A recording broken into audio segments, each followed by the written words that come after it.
This show is sponsored by Sevi, answering all your commercial real estate needs. Sevi is the first commercial real estate company committed to the 4 C's: commercial real estate, community, content, and culture. Go visit Sevi at Sevi, SEVI, properties.com. Again, SeviProperties.com. Hello, everyone. Welcome to the DMV Business Show. I'm your host, Otto Sevilla, and today I have a very special guest for you. We have Michael Broder. Mike is the CEO of RCKRBX, spelled RCKRBX. Welcome to the show, Mike. Thank you for having me. Of course, the pleasure's all mine. In case the audience listening to this or seeing it and they haven't heard of RCKRBX, they're like, well, that sounds familiar. What is that? What do you folks do there? So it is a SaaS data platform that delivers demand-side insights for the commercial real estate sector. So if you think about that in more layman's terms, a lot of data in real estate, particularly in commercial real estate, is based on supply and market condition in terms of past performance of a market or a particular set of assets, like a comp set, and how that market has ultimately performed. We are on the demand side. So what that means is we actually speak to thousands and thousands and thousands of people in various geographies that we have current coverage over. And we are able to extrapolate from those respondents to our research surveys exactly what people are looking for in their next live space, what matters most to them, what factors are accretive to market demand, lease likelihoods, and rent premiums, which are not, to really help evaluate and optimize both an acquisition from ensuring that how someone believes a property will perform is what the market will ultimately bear based on where the market is moving and what the preferences and priorities of those renters in that market are. As well as understanding which factors where they should make investments in, or programming factors that they should really make investments in, that will actually contribute to the overall achievable performance of that asset and outperform the competition by building something that is far more reflective of the wants, needs, expectations, and priorities of those populations who are most likely to consider and choose that property. I love that. I'm in commercial real estate. That's my day job. And so when you mentioned that, and it's great. Now, is the focus, you mentioned living there, I believe. Is the focus Yep. multifamily, or do you do everything else, retail, industrial, office? So the initial set of products in the RCKRBX platform are geared towards multifamily assets and Mhm. portfolios. There are four products in RCKRBX. We brought to market the first product last year. We'll bring to market two more products later this year.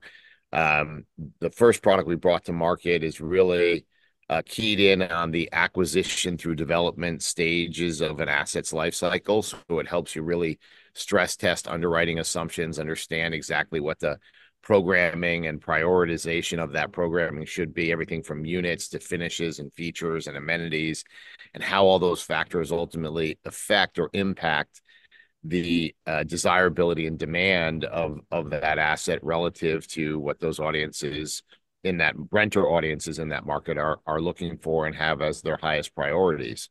So I've always thought it somewhat ironic, having worked in the commercial real estate sector for close to 15 years as a bespoke research and advisory services consultancy called Brightline before we cannibalized that business and then built the RCKRBX platform. I always found it fascinating that real estate, when you think about it, whether it's a work environment or a live space, we build product for people, right? To house people.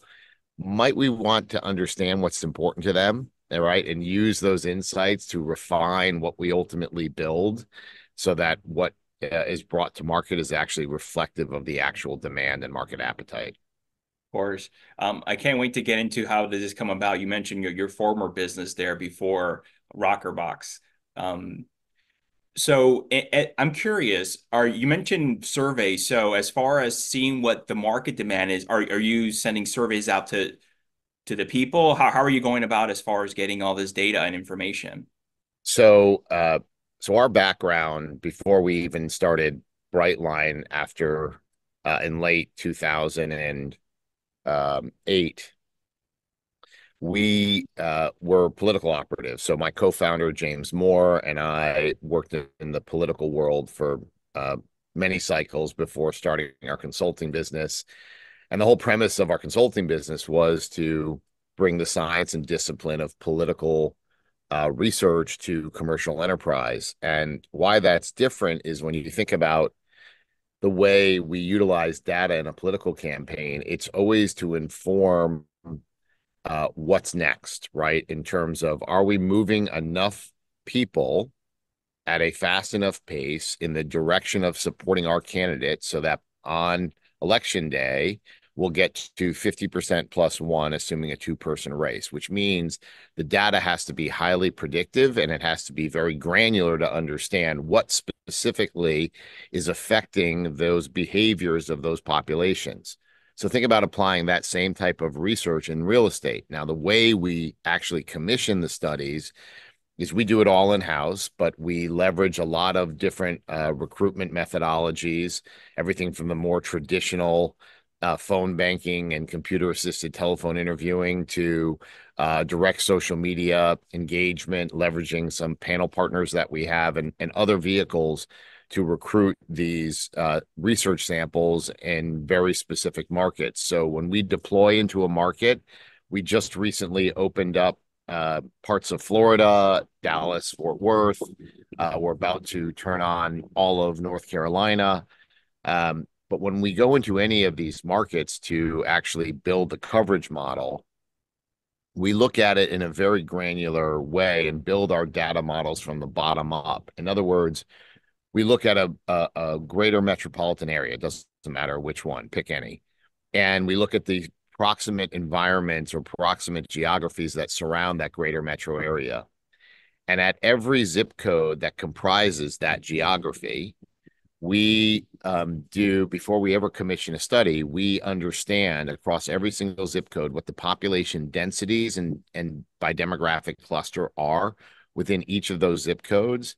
And that enables us to figure out what the statistical powering is that is necessary to be representative of the entire renter universe within that zip code, both current renters and prospective renters. And we do that in every zip code across that geography. So our data models are highly representative and highly powered so that people can have a lot of decision-making confidence when they're applying and utilizing this data in terms of refining what they may build, what they may buy, and why.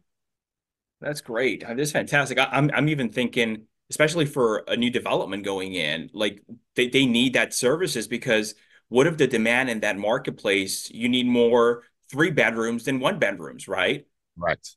And one of the challenges in real estate is that for years, the way, and I don't mean to oversimplify the complexity of building a new asset or repositioning an asset, but the, generally speaking, for many, many, many years, the way those models were built was to look at comps of buildings that are similar to what you are planning to build, look at how those buildings have historically performed, and then baseline your development thesis around that type of mix, those types of amenities that were populated in those comp buildings, because there was no other way at that time to really understand what is it that we should be building. The problem with following what it already exists in a market is effectively you're commoditizing the market. It's why in most major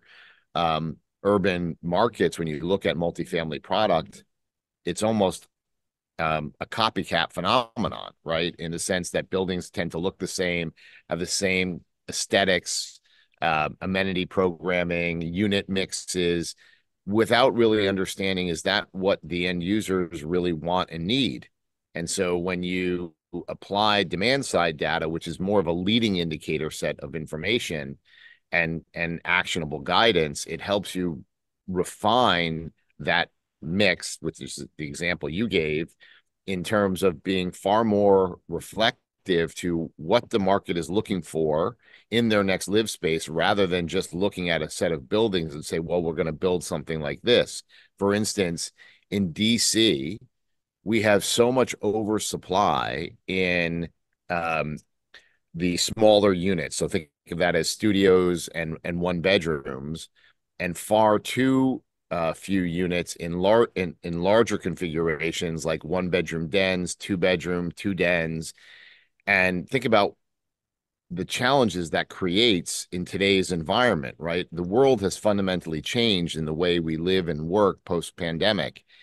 And so what has happened is, due to the fact that we were all locked in our homes for 18, 24 months, pick a time horizon, people began to realize the deficiencies of those homes because they were spending so much time in there and they were working remotely. And now, post pandemic, when the remote work environment, whether it's full time or a hybrid, is pretty much here to stay for the foreseeable future, it means people need greater space in their live space to actually work. So you're seeing demand fundamentally shift up the ladder because people recognize that they don't want to work at their kitchen table or in their bedroom, right? They want to have a designated area. And this is not, well, let's just build a collaborative work environment in the building. While that may be okay for some, most renters that are working from home want to work from their home. And so you're seeing this fundamental shift in demand levels for different types of units. And the market supply really doesn't align that closely with this shift in demand and where that's going to take the industry. And it's one of the reasons why you see rental concessions for product that is being delivered right now and across a bunch of major gateway cities, is because it's more of the same, right? It's not actually what people are looking for. And so you see compression happening for people to settle for something that's not exactly what they want, but they're not willing to pay top of market rents for that because in their mind, it doesn't check all their boxes that are most important in their next live space decision. So that lack of alignment contributes to further concessions or price pressures, even for the latest and greatest product on market. Yeah. No, that's so true, Mike. If I can rewind it all the way back from the very beginning, because we started and you mentioned commercial real estate, and that got me already in there. Yeah. Yeah. Are you originally from the DC, Maryland, Virginia area? No, I grew up in Connecticut. I came down to DC for uh, college, grad school, law school, and obviously my political career. Uh, and then after the 2008 election cycle, I started Brightline, which was the consulting company that I ran for 24 years before launching Rockerbox. Sure. So growing up in Connecticut, did you always have an interest in politics, or saying, "Hey, I'm gonna go down in DC and then see what I can do there in the political realm"?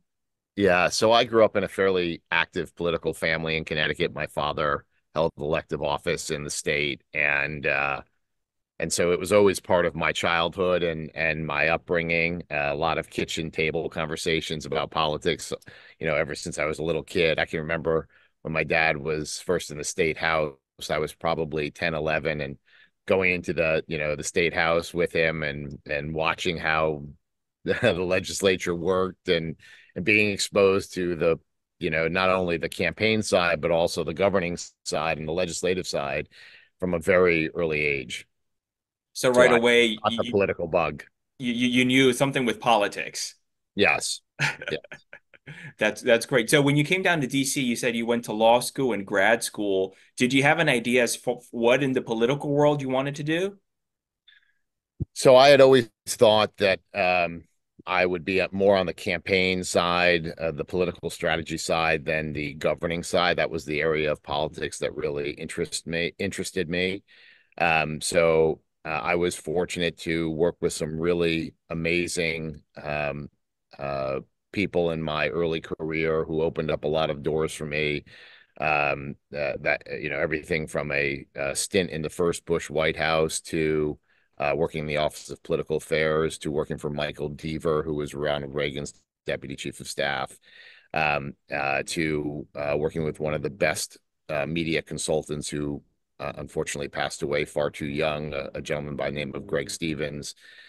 These were my mentors. They not only exposed me to some very early thinking and intelligence around understanding the political landscape and the way the world worked, but also obviously trained me in many different shades of the political consulting world, and everything from research and campaign strategy to media strategy, and obviously the power of image, which was what Michael Deaver was so famous for with Reagan.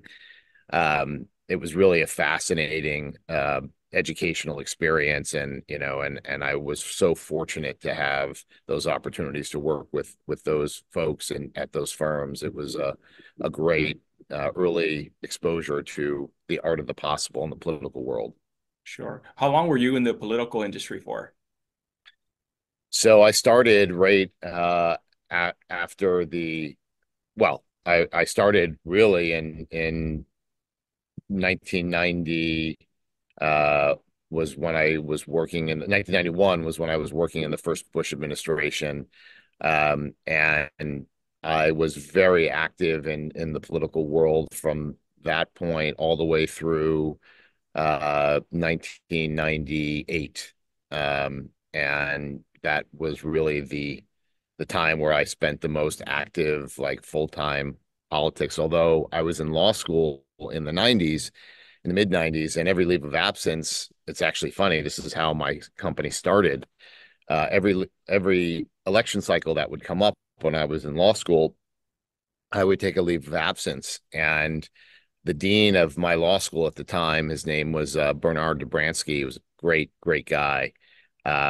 Fashioned himself a bit as a political hack.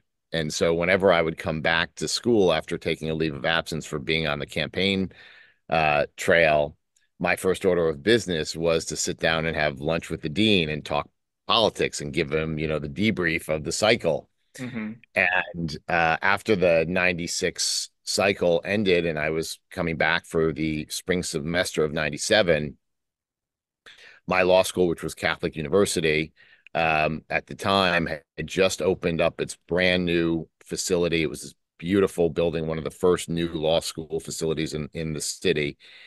And it also happened to be the centennial year of the law school. The law school was turning 100 years old.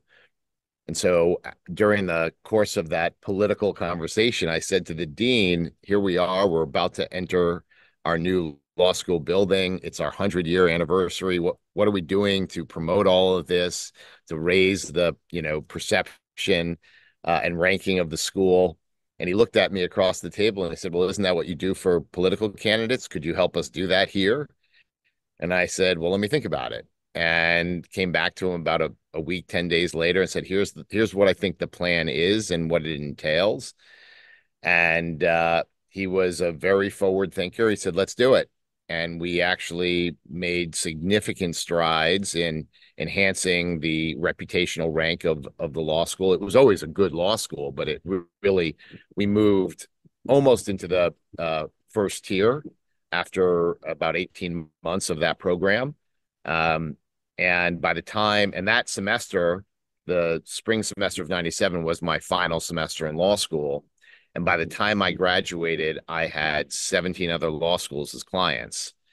And so I knew that this was an opportunity, and that's where my consulting company started. It started when I was still in law school. It just occurred to me that if Catholic needed this, perhaps other schools needed this. And I'd started to do some due diligence and uncovered a market opportunity. And what's fascinating is the trajectory of that business. So it started in higher education, and the law schools then led to doing work with large universities. And all the work we did with large universities actually got us into the tech transfer space, because a lot of the work that we would be doing and for the universities had to do with the discoveries that their bench scientists were doing in the lab. and then the out licensing potential of those discoveries, which opened the door to the life sciences. And we built a very robust life science practice because of that. Our very first life science client was Celera Genomics, who, if you remember, mapped the human genome. Craig Ventnor was the private side, and Francis Collins at NIH was the public side of that endeavor. And then it just kind of exploded from there.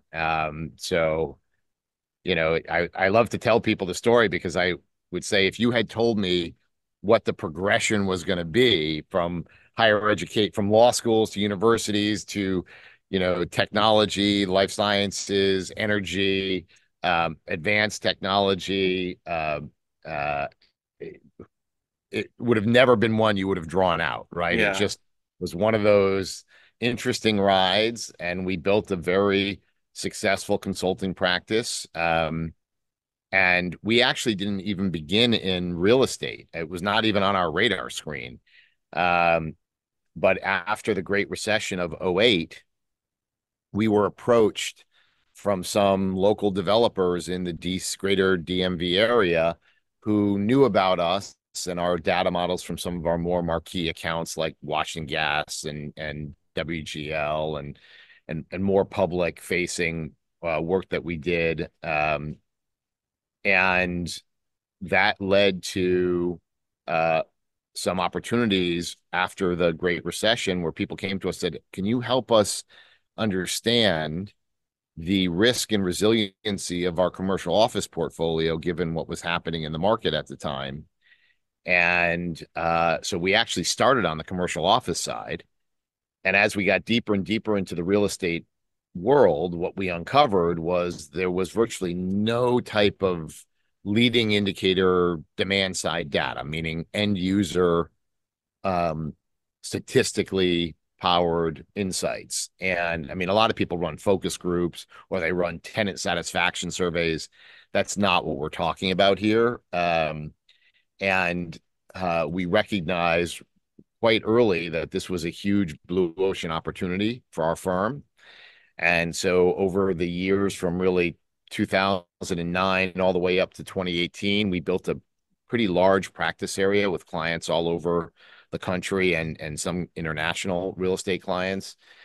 And then we felt that if we're going to really move forward and make a dent in the industry, meaning really leave our mark on real estate, we'd have to focus entirely on it. So in 2019, we jettisoned all of our non-real estate clients, which are always fun conversations to have, particularly when you've worked with clients for more than a decade. But it was the only way to really build a company and be a leader in the space, because there was nobody doing this research. So many people fight over the supply side, right? Which is very valuable information. I'm not suggesting you leverage one instead of the other. The best decisions actually are 360 degrees, right? So you understand the supply side, you understand the demand side, and you have your own market opinion and experience that you bring to the decision table. So we were fortunate in the sense that we uncovered this opportunity early, started in the commercial office sector, went almost backwards. If you think about it, the studies that we did at the beginning for those commercial office developers right after the Great Recession were among their existing tenancy, right, and existing portfolios. And over the next few years, we started to back up and develop proprietary data models that would help us understand leasing and marketing of assets, right, and how to do that more efficiently.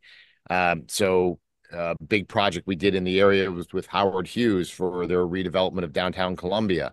We helped them identify for all of those assets, not only what the density of their resi versus commercial office should be and what they should build for those products, but ultimately who their likely targets were, and how to drive a much faster pace to stabilization and lease up performance. And if Karen Cherry were joining us on this call, who was at the time the head of leasing for Howard Hughes, she would tell you that they blew past every one of their leasing metrics at a much accelerated clip because they knew exactly who to hunt and how to hunt them. Which, as you know, being in commercial real estate, it's a little there's a little bit of the spray and pray mentality that in mass across the industry, because you don't know who your targets are unless you do this kind of research. So you have to cover your bases. But once you understand who your targets likely are and who they're not, which of those populations are most likely to not only consider your property, but also choose your property, and what are the factors that are driving those decisions, critically important, right, to driving a faster lease up process. So we started backing up earlier and earlier into the asset life cycle, all the way up to the acquisition stage. And then we moved into multifamily in 2015. And that led us to do all sorts of mixed use environments and even some industrial. And now the focus is mostly multifamily? For Rockerbox, the initial product suite is all multifamily, both for rent. We will bring on the for sale component, so condos, townhomes, things of that nature. And we will begin. I apologize. I hope you can't hear the lawnmower behind me. Not at all. Our landscaper just arrived. As we backed up the timetable in terms of the asset life cycle, what we realized was multifamily is an easier sell into real estate because people think of that environment as a B2C environment, right? Yes. The company developer is the business, the end user is the consumer. In commercial real estate, people tend to think of the commercial tenants as a B2B environment. So even though the data models and the predictive analytics and the algorithms we use in Rockerbox today are the same, some people had a harder time wrapping their head around the axle around doing this type of research in the commercial office sector, because the data models are more complex, right? You can't just ask every single type of renter. You have to ask the C-suite. You have to meaning the economic buyers. They can say yes or no to a space when everybody else says the other, right? Who are their influencers? The rest of the C-suite or executive teams, and then the masses, the employees. And you need to understand all those population sets when you're doing product marketing or product analyses in the commercial office sector. Whereas in the multifamily space, it's just the renters, right? And so the data models are a little bit more complex on the office side, but in terms of their effectiveness and their accuracy, it's the same. I mean, one of the more interesting things that we had an opportunity to do as a give back to the industry was when the pandemic happened. Yardi and BOMA and our consulting company, Brightline, had an opportunity to partner together, and we ran these very sophisticated COVID impact studies on commercial office. And it was a longitudinal set of studies. We publicly released the first data, I want to say in October of 2020. And at that time, we predicted back in October of 2020 the exact levels of compressions in the commercial office market that you're seeing today. And at that time, when we released the data, people said we were crazy, that was never going to happen, that there wasn't going to be this amount of vacancy, there wasn't going to be this amount of space give back upon renewal horizons. And, unfortunately, it wasn't just the pandemic that drove that and the recognition of office environments could be done and maintain that level of productivity with less square footage. Technology had a big part of that, right? When people got accustomed to working remotely with Zoom and Teams and all these other platforms, and industries recognized, generally speaking, that they could actually operate at the same level of productivity, and in some cases even more so, with a distributed workforce. Um, as a CEO of a company, you start to question, do I need all this space? Do I need to house everybody here full time? And remember, those costs fall right to the bottom line. So when you take a dollar out of your real estate cost, it effectively translated into a dollar of profit. And so, as a CEO myself, we did the same thing, right? We shrunk our space because we realized we didn't miss a beat being remote. And certainly you need office space to bring people together for culture, communication, collaboration. But the form and function, very different going forward than what it once was. Yeah. No, it's so true. Mike, if I could briefly take you back to your law school days when you were founding Brightline, did you, when this transition happened for you, did you ever, were you like, I'm going to miss politics too much, or you just went full force into the commercial side of things once you saw the demand there? Well, politics is a blood sport, right? And I don't mean that literally, but It's true. it's a, and it's, and back when I was involved, there was a little more respect and decorum, even though it was still fiercely competitive and fiercely aggressive. Generally speaking, the way you spoke to one another, there was still a greater level of respect, and there certainly wasn't the vitriol that we see in today's environment, at least to today's levels. For me, it was an interesting idea to apply the science and discipline of what we used in politics to the commercial enterprise. That's what really excited me. Mm-hmm. So in a way, I never really left the political world, even though I wasn't working in politics. I was still applying the same types of strategies, methodologies, and tactics for these commercial companies that we would engage with. And, there's an old adage that used to say back in the 50s that politicians were marketed like soap. And today, in today's environment, soap is marketed like a politician. Think about the comparative advertising that you see in every single consumer product ad that you watch on television, right? Coke, Pepsi, right? All these different comparative ads. Well, that all began in politics 100 years ago.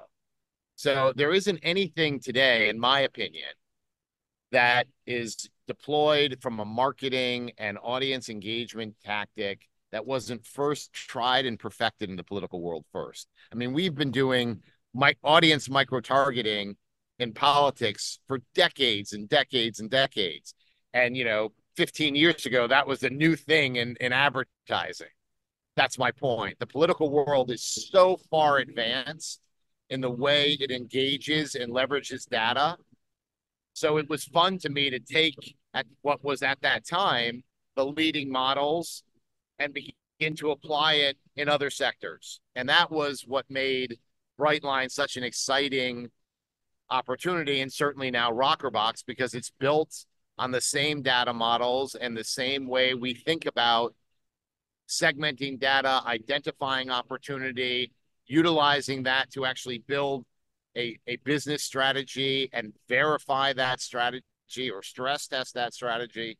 Works the same way in real estate, right? It's about validating or invalidating a set of acquisition assumptions or theses or development assumptions. Are they right? Are they wrong, right? Where can we make the adjustments on the margin so that we don't just perform similar to our comp set, but exceed our comp set? What are the factors that will enable us to do that? And that's what this data really helps people achieve. And it comes right out of the political world of identifying and segmenting audiences so you know exactly who to pursue and why. I have to ask, especially when you mentioned the turnaround you did with Catholic University, they were doing okay, and then you made them top tier law school in the country. How did you Yeah. go about doing that? What did you do? And I'm sure you probably maybe used some similar tactics and strategies with other clients going forward. Yes. So everything begins with research in our world, right? And certainly with Rockerbox, it's a data demand side data platform. But back in those bespoke engagements, it all began with research, understanding who their high propensity students were going forward, meaning where are they coming from? What were their selection criteria of a law school? Because back then, this is in the mid 90s, right? So if we wind the clock back for everybody, the internet was still a new thing at the time, right? Mm-hmm. Not the websites were just coming online. So the digital world we all live in today and understand didn't really exist back then, which meant in the higher education world, a lot of people were relying on kind of old line approaches, right? There was a lot of direct mail. People would, when the LSATs and all of the test taker lists were released, law schools would buy those lists and then mail to everybody who met their thresholds for LSAT scores and GPAs. And that was the way they did recruitment without really understanding, well, is there a geographical bias to who comes to our school, right? Are there untapped opportunities for us to recruit better, more qualified students than perhaps those we had traditionally recruited? How do we go do that? So it began with research among the very people we were seeking to recruit. It also began with research around the people who were engaged from the U.S. News and World Report or Princeton Review that provided perspectives and ranking data on all the law schools to understand what are the things that they were considering. And then we built a campaign around the factors we knew, both from the students as well as the sector influencers, if you will, that were really critical to their evaluations and consideration decision trees. And we leveraged a whole modality of engagement tactics. So for the influencers, we used very well-known and well-respected former alum or alums of former graduates or alumni of the school to engage with these influencers. From the student standpoint, we leveraged all sorts of different new media that was emerging at that time. So digital video, CD-ROMs, DVD-ROMs to replace the traditional view books to make the, learning experience far more engaging and dynamic on multiple levels. So we leveraged a lot of the micro engagement or micro targeting tactics around those populations to actually achieve the end goals we were looking for. And that's in a nutshell how we did it. Thank you for sharing that. That's great. Mike, having such a rich career thus far, what would you say you're most proud of in your business career? Oh, that's a good question. I mean, I would say that we've had several really amazing work opportunities over the years with various clients. A few come to mind. We were fortunate enough to do a lot of work with the Washington Nationals and Peter Angelos and Major League Baseball when the Nationals were brought to town, and there was a lot of consternation about them being located in DC with the Orioles, and we got to work in a very fun, almost a political campaign type of engagement with Peter Angelos and the whole Comcast dynamic. If you remember that back in the early days of the Nationals, that was a really fun and high visibility project. But there's been so many. Certainly the WGL and Washington Gas, the whole repositioning of that very diversified energy company and getting them to a point where they merged with Alta Gas. That was a pretty amazing project too. Certainly all the real estate opportunities we've had working with JBG Smith and Amazon around HQ2. That was a fascinating set of projects, first with Amazon, then once they had selected this area, working with Amazon and JBG collectively. Interestingly, JBG had been our client already before that engagement happened with HQ2. So there's just been a whole host of projects. Right now, we are working with Google for all of their real estate on the West Coast, their residential real estate on the West Coast. So it's, we have found ourselves in some really fun and interesting engagements where using this type of data and our data models, regardless of industry, have proven incredibly effective. And so it's really, I look over the career that we've had both as Brightline and now with Rockerbox, and it's really been one fun challenge after another. And, I feel very blessed and fortunate that we've had these opportunities to work on such significant projects and engagements. That's great. Having founding two companies with Brightline first and now Rockerbox, what advice would you give someone if they were starting their new company today? That's a good question. Well, I would say the simpler and clearer you can be in your business value out of the gate as you're building awareness and recognition is critically important.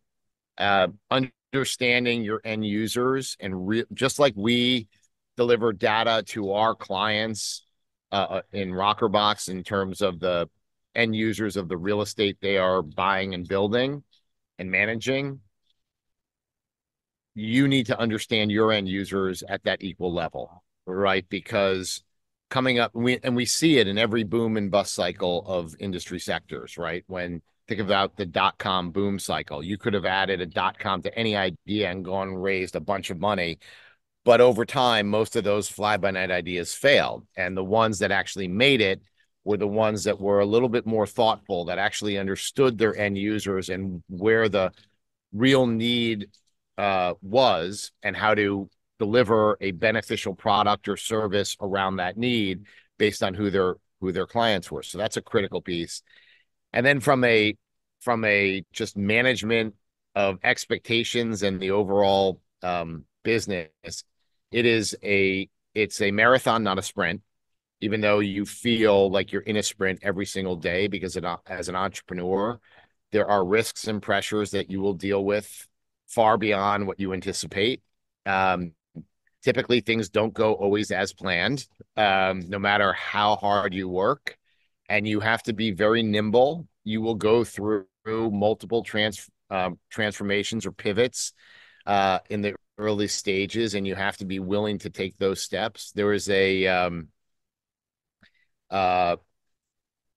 old proverb, and it says something to the effect of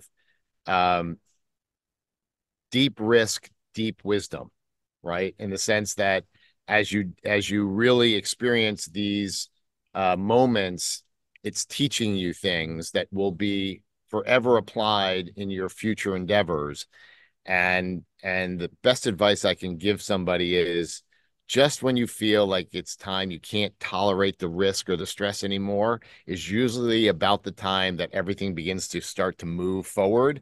So don't quit, right? And sometimes that's a hard thing to do. I think about starting my consulting company after, and I misspoke before, it wasn't the 2008 cycle, it was the 1998 cycle. So in December of 98 is when I started Brightline.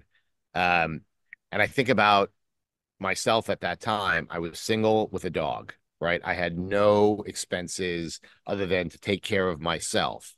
So the risk factor in starting that company was a little lower because it was me and my business partner and our initial employees.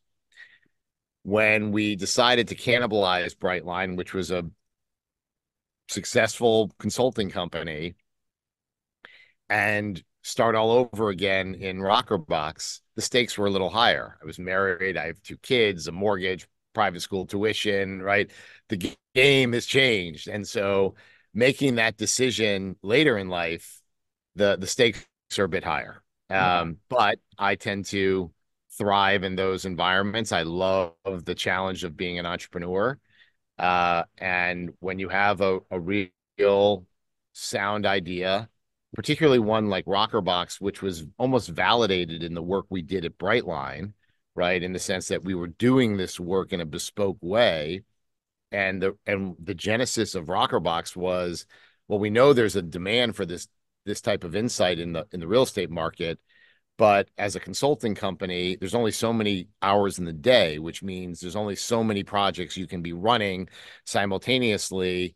And if you want to grow that, you just keep on adding bodies and bodies and bodies, but you're not actually moving the profitability line, right? You're moving the top line revenue number, but the profitability percentage kind of hovers the same because you're adding more cost to do more work.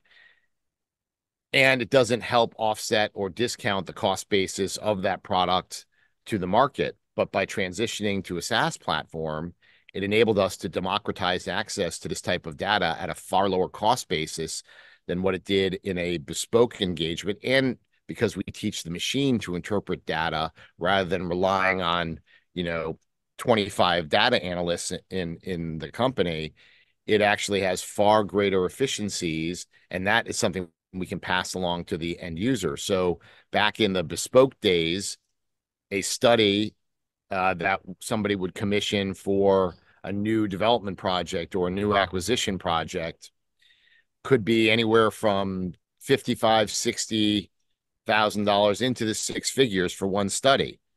With Rockerbox, for that same type of data output, you are entering that for less than $25,000 a year for an unlimited subscription in that designated geography for one user. So the cost, benefit matters, and making those decisions and making those pivots, they come at you once when you're running a company, and you got to make the right decisions, and not always do you, right? There are plenty of times I can look back over both companies' history saying, God, I wish I had.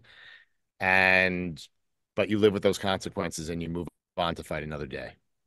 I love that. You just mentioned one of the items there, Mike, that was to build and create awareness for your product or your service. And you've done a fantastic job with Rockerbox. I mean, I see you guys everywhere, publications, video.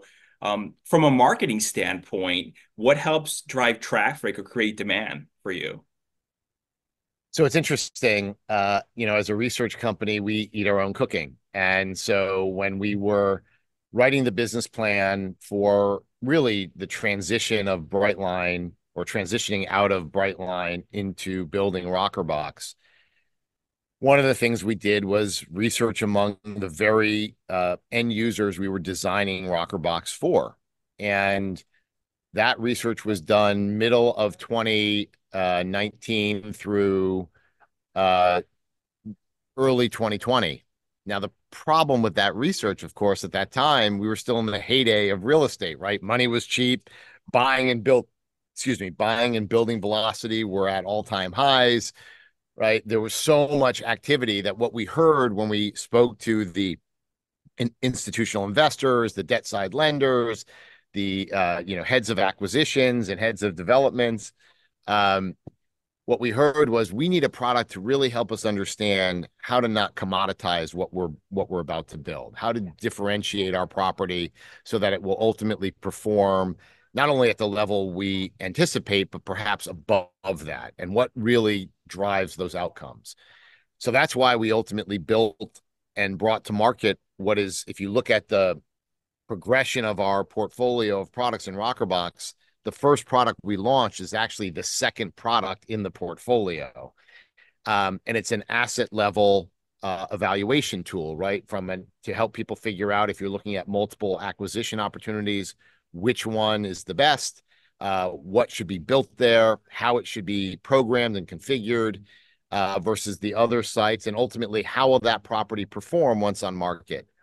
Of course, a funny thing happened on the way to the theater, right? Is that this little thing called COVID, where the effects of the pandemic now has dramatically impacted the pace of deals or acquisitions and follow-on development or reposition activity. Certainly much slower than what it was back in 2019, which is certainly impacting our subscription pace, right? Because if people aren't buying and building or buying and repositioning, having a platform that gives you insight around exactly how to optimize that investment or optimize what you ultimately build or mitigate the risks associated with that acquisition or development project. If there are fewer projects, there's lower need for our product at the moment.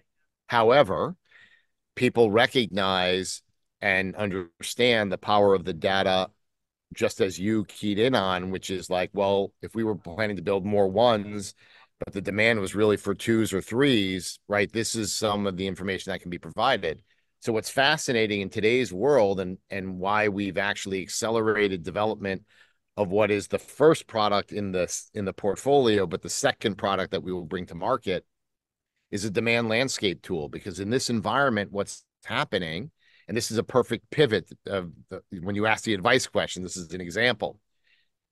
What's happening now is that most developers are looking for opportunities in geographies perhaps outside of the markets they have historically operated in, right? Which is why North Carolina and South Carolina have become all the rage, right? Where there's so much activity and interest in those markets due to the in-migration and high volumes of in-migration that has happened in those states and markets within those states. So people have come to us and said, look, can you help us understand demand at a market level, right? Because right now we're trying to figure out where we should be pursuing opportunities, not let's help optimize the opportunity we have, because we have very few of them. So for us, because we already have that data, it's a relatively easy technical build, and we should have the alpha of that market demand landscape tool within the next 3 months. So, that's how you have to be nimble that's the beauty of being a small startup company is, big behemoth organizations are like oil tankers. They take miles to make that turn. Small companies like RCKRBX can be far more nimble, and we are like speedboats, right? Yeah. We can turn on a dime when we need to in our early stages. I mean, we've only been on market for a little more than a year with our first product. We are still a young company. Yes, our data models and the type of information we collect, we've been doing for a long time. But in the SaaS world, this is a brand new, company, and I don't want to call it embryonic stages, but just beyond the early stage of that embryonic growth. I love that. That's a great example as far as the North Carolinas and the pivot there. What would you say is your biggest challenge with your role today at RCKRBX? Well, in a consulting business, and I'll use the juxtaposition. In a consulting business, there wasn't anything that we did that I didn't know how to do myself, right? I knew every corner of that business. Not that I wanted to do every part of it myself after, growing it to a significant scale and size. But I understood exactly what the process was in terms of making the sausage. When you transition to a technology-based environment, for me, I had to really come to terms with the fact that for the first time in my career, I was going to have to rely on people who had expertise in things that I had no knowledge or no real depth of understanding in. And I'm a bit of a control freak. And so that was a very challenging thing for me to do, to almost like relinquish that and say, look, I know where we want to go. I know what this needs to do. Or Jamie and I had designed, this is exactly how the product needs to work. And then we have to rely on these technical people to actually create and shape that environment. That's one example. A little bit of a different tack to the question that you asked. I think for me, in a startup, that when you're relying on outside capital, I spend a lot of time fundraising. We are in our third round of fundraising right now. And, each fundraising round has a very designated set of milestones and outcomes that you're setting for those investors in every round. And then you need to make sure that your people that are actually driving the progress are actually doing so at the appropriate clip. But that's where I spend a lot of my time right now, is in call it the investor relations fundraising cycles. We hope that this round will be our final round based on our projections and subscription pace and demand levels we're seeing in the market. But it's a tough market right now. I think of it in some ways as when the real estate market gets a cold, all of the related industries like prop tech get the flu, right? And so if money on the sidelines is being very selective because of the greater concerns about the real estate industry, there's downstream effects to all those others in the commercial real estate ecosystem. And so things take longer. It's a tougher market, but we have a really good story and a really good value proposition and really good user feedback and testimonials, which, is all important in a tough economy. Sure. Coming to an end here soon, are there any habits or traits you feel that you have that have helped you in business, or even just on the personal side of things as well? Well, I'm stubborn. And what I mean by that is, if there's an obstacle in front of us, and not just me, everybody who works for us and works with me, I think has the mentality of, we're going to take that hill, whether we have to go through it, over it, around it. It's not going to stand in our way. And you need that type of belief, because that is as I said earlier, when you asked about advice to young entrepreneurs, there are going to be those moments where it feels like the sky is falling. I experienced that in the early days of Brightline, when I was making the transition to a wider, industry coverage beyond just the education and life sciences.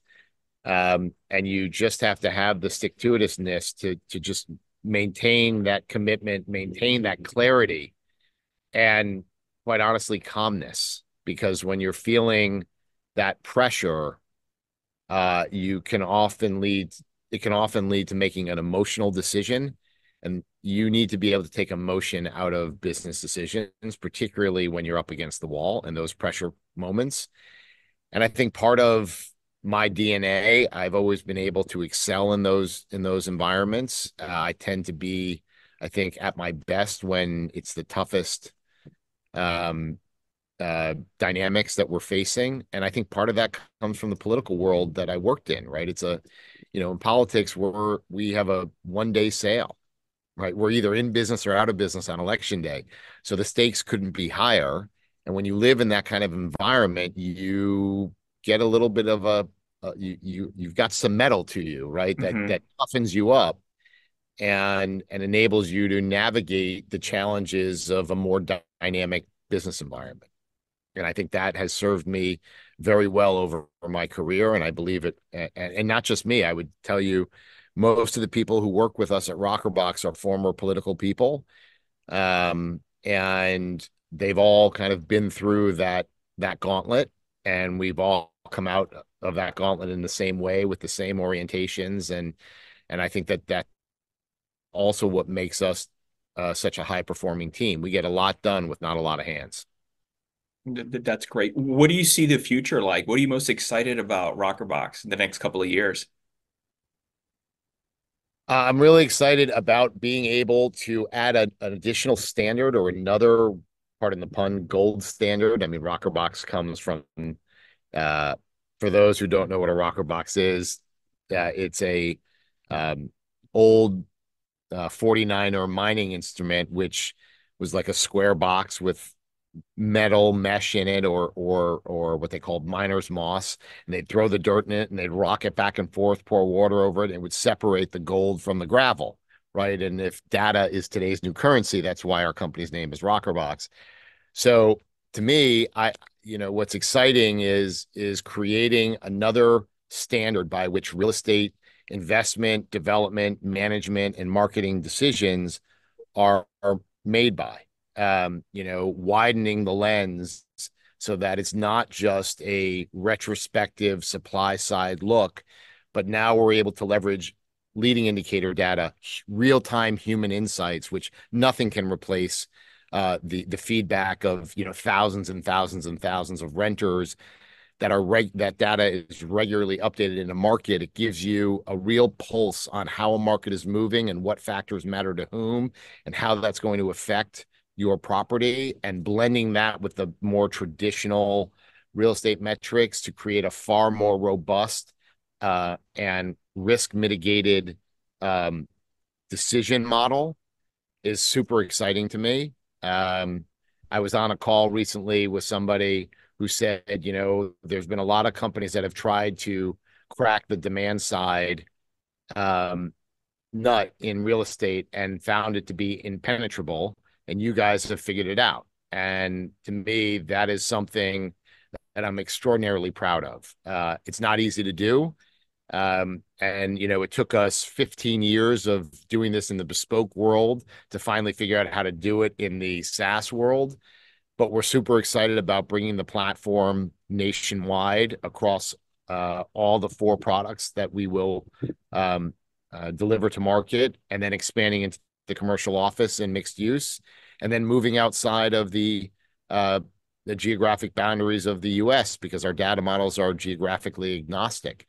So there's a lot ahead of us. We're super excited, and it's now just head to the ground and keep on running, right? Sounds like a lot of fun. It is. It is. You know what? Being an entrepreneur is fun. You have to have the right DNA. You have to recognize that there are some dynamics that may seem odd to you as an entrepreneur, like you may be the founder of the business and the visionary, but you're the last to get paid, right? There's things of that nature, like real block and tackle realities of being an entrepreneur, but it's all worthwhile. I mean, just in addition to the experience and knowledge and learning of both your successes and failures that you have, it is a great proving ground for growth in business and in life. And I would encourage anybody, if you've got an idea, go after it, because you get one shot at life, and you would never want to be later in life looking back going, God, I wish I had done that, or I wish I had tried. And that's kind of the way we think about everything that we do. And as long as you have the commitment and the desire and the will, a lot of people can do some tremendous things. And that's what's so excited about being an entrepreneur. Beautiful way to end the episode, Mike. When you're not busy working and operating RockerBox, what do you like to do for fun in your free time? Well, I love playing golf. I wish I had more time to do that. I love playing golf with my family. Both my children are avid golfers. Haven't yet cracked my wife into becoming a golfer, but we're working on that. I love playing tennis. I played competitively when I was younger in college, and so I'm a very active tennis player. I try to play 3-4 times a week. Spending time with my kids, traveling, being at a lake like here is just a lovely place to be. So that's kind of my habits, or my hobbies, sorry, my hobbies, and what I love to do in my downtime. That's great. If people want to learn more about you and RockerBox, where can they go to find out more information, please? You can certainly visit our website, which is www.rckkrbx.com. Again, rckkrbx.com. And I would say that if you're interested in learning more about demand side data for those in the commercial real estate sector, we will be running a whole host of demand side webinars at a market specific level, starting later this month, beginning of August, all over the DMV. I believe our first one is going to major metro areas, really as a way how powerful this type of data can be in their decision making and get more exposure across the industry. So you can certainly sign up for the updates at the Rockerbox website, and we will certainly add you to the invite list for those webinars. But I would strongly encourage you visiting the site if you have something that you're interested in learning more about, or feel free to reach out to us. All of our contact information is there as well. Mike, thank you so much for coming on. I had a great time. Otto, thank you. I really enjoyed it. Appreciated retracing the history of my business career and Brightline and Rockerbox, and I certainly hope your viewers and listeners found it insightful, interesting, and enjoyable. Of course, a lot of golden nuggets here. Thanks again. You bet. Thank you so much. Take care. You too.